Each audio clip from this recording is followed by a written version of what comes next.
Autism is no walk in the park for the child's parents or carers, and raising a son or daughter with autism is no job for the faint-hearted. In fact, faint-heartedness is doomed by the first niggling doubt that there's something not quite right about your 16-month-old. On diagnosis day, a child psychologist hands down the verdict with a worn, smooth truism about your son still being the same little guy that he was before this life-redefining news was confirmed. And then you run the gauntlet of other people's reactions. For sure, there are some excellent people working in the special needs area, but often your first contacts with most support agencies will put the last nails into the coffin of faint-heartedness and graft onto you a layer of scar tissue and cynicism as thick as rhino hide. Many functions which genetics bestows on the rest of us as a birthright, people with autism must spend their lives learning how to simulate. It is an intellectual and emotional task of Herculean, Sisyphean and Titanic proportions, and if the people with autism who undertake it aren't heroes, then I don't know what heroism is, never mind that the heroes have no choice. Where to turn to next? Books. But often the gap between the theory and what's unravelling on your kitchen floor is too wide a gap to bridge. Every person with autism exhibits their own variation of the condition. Autism is more like retina patterns than it is like measles, and the more unorthodox a treatment for one child, the less likely it is to help another, my child for example. These books couldn't help me where I needed help the most, to understand why my 3-year-old was banging his head against the floor, or flapping his fingers in front of his eyes at high speed, or suffering from skin so sensitive that he couldn't sit or lie down, or howling with grief for 45 minutes when the Pingu DVD was too scratched for the DVD player to read. My reading provided theories and angles and anecdotes and guesses about these challenges, but without reasons. All I could do was look on helplessly. This book goes much further than providing information.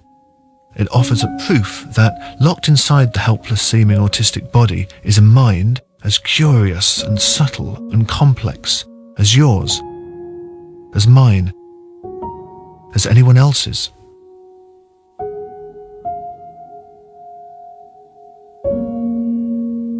Children with autism are growing and developing every single day. Yet we are forever being treated like babies.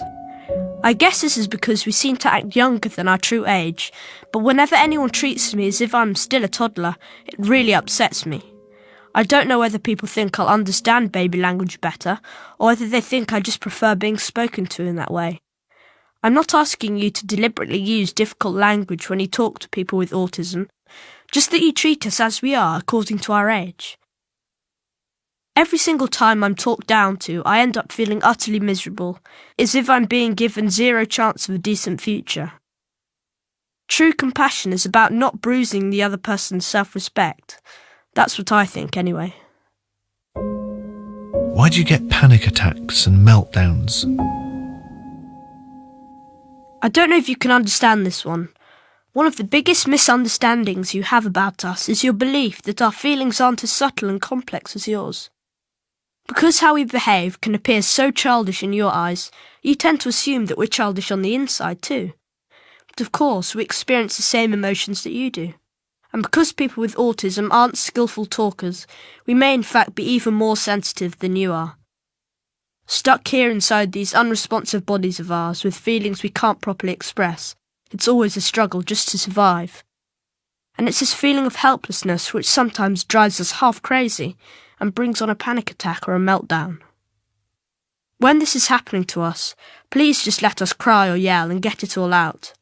Stay close by and keep a gentle eye on us, and while we're swept up in our torment, please stop us hurting ourselves or others. Why do you make a huge fuss over tiny mistakes?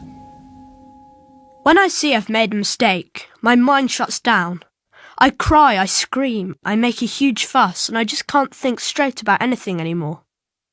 However tiny the mistake, for me it's a massive deal, as if heaven and earth have been turned upside down. For example, When I pour water into a glass, I can't stand it if I spill even a drop. It must be hard for you to understand why this could make me so unhappy. And even I know, really, that it's not such a big deal. It's almost impossible for me to keep my emotions contained. Once I've made a mistake, the fact of it starts rushing towards me like a tsunami, and then, like trees or houses being destroyed by the tsunami, I get destroyed by the shock. I get swallowed up in the moment, and can't tell the right response from the wrong response. All I know is that I have to get out of the situation as soon as I can, so I don't drown. To get away, I'll do anything, crying, screaming and throwing things, hitting out even. Finally, I'll calm down and come back to myself. Then I see no sign of the tsunami attack, only the wreckage I've made. And when I see that, I hate myself. I just hate myself. When you're on one of your highs, what's going through your mind? Sometimes people with autism start laughing like a drain or appear to be having enormous fun on their own without any obvious reason for it. You must be wondering, what on earth's got into him? At times like these, we're having imaginings. Well, not quite imaginings, but we experience pictures or scenes in our minds that pop up out of nowhere. Maybe it's the memory of something that made us laugh, or maybe it's a page from a book we read. This might be hard for you to understand, but try to see these highs as a stronger version of those times when you remember something funny and can't help but chuckle about it. Why are you sometimes overly sensitive or sometimes insensitive to pain? Among people with autism, there are some who make a huge fuss when they have their hair or nails trimmed, even though it shouldn't hurt at all. At the same time, there are people who stay very calm and collected, even when they've got an injury that's obviously painful. I don't think this is all to do with nerves and nerve endings. It's more a matter of inner pain expressing itself via the body. When memories suddenly come back to people, we experience a flashback. But in the case of people with autism, memories are not stored in a clear order. For those of us who are disturbed by having their hair and nails trimmed, somehow their negative memories are probably connected to the action. A normal person might say, oh, he's never liked having his hair cut or his nails trimmed, ever since he was small, but we've no idea why. But the thing is, the memory of a person with autism isn't like a number scale from which you pick out the recollection you're after. It's more like a jigsaw puzzle, where if even just one piece is misinserted, the entire puzzle becomes impossible to complete. What's more, a single piece that doesn't belong there can mess up all the surrounding memories as well. So it's not necessarily physical pain that's making us cry at all. Quite possibly it's memory. As for people who don't show any signs of pain, my guess is that they're unable to keep those signs on display. I think it's very difficult for you to properly get your heads around just how hard it is for us to express what we're feeling. For us, dealing with the pain by treating it as if it's already gone is actually easier than letting other people know we're in pain. Normal people think we're highly dependent and can't live without ongoing support, but in fact there are times when we're stoic heroes. What are your flashback memories like? We do remember what we did, when, where, who we did it with, and things like that. But these memories are all scattershot and never connected in the right order.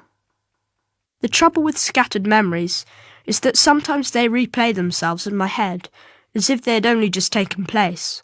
And when this happens, the emotions I felt originally all come rushing back to me, like a sudden storm. This is a flashback memory. I know I have lots of pleasant memories, but my flashback memories are always bad ones, and from out of the blue I get incredibly distressed, burst into tears or just start panicking. Never mind that it's a memory from ages ago. The same helpless feeling I had then overflows and floods out, and it just won't stop. So when this happens, just let us have a good cry, and then we can get back onto our feet. Maybe the racket we make will get on your nerves a bit, but please try to understand what we're going through and stay with us. Why do you flap your fingers and hands in front of your face? Flapping our fingers and hands in front of our faces allows the light to enter our eyes in a pleasant, filtered fashion. Light that reaches us like this feels soft and gentle, like moonlight. But unfiltered direct light sort of needles its way into the eyeballs of people with autism in sharp, straight lines, so we see too many points of light. This actually makes our eyes hurt. This said, we couldn't get by without light. Light wipes away our tears, and when we're bathed in light, we're happy. Perhaps we just love how its particles pour down on us. Light particles somehow console us. I admit this is something I can't quite explain using logic.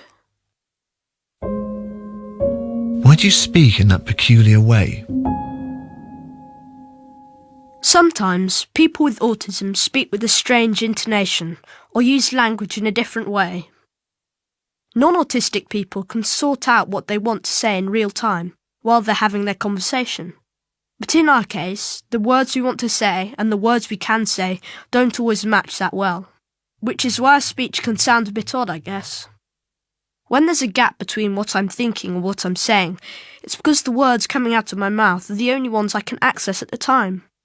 These words are either available because I'm always using them or because they left a lasting impression on me at some point in the past. Some of you may think we read aloud with a strange intonation too. This is because we can't read the story and imagine the story at the same time. Just the act of reading costs us a lot of effort.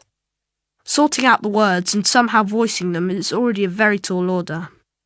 More practice will help, though. Please never laugh at us, even when we're doing a less than great job. Why do you take ages to answer questions? You normal people, you talk at an incredible speed. Between thinking something in your head and saying it takes you just a split second. To us, that's like magic. It takes us ages to respond to what the other person's just said. The reason we need so much time isn't necessarily because we haven't understood, but because by the time it's our turn to speak, the reply we wanted to make has often vanished from our heads. I don't know if this is making a whole lot of sense to you. Once our reply has disappeared, we can never get it back again. And all the while we're being bombarded by yet more questions. I end up thinking, this is just hopeless. It's as if I'm drowning in a flood of words.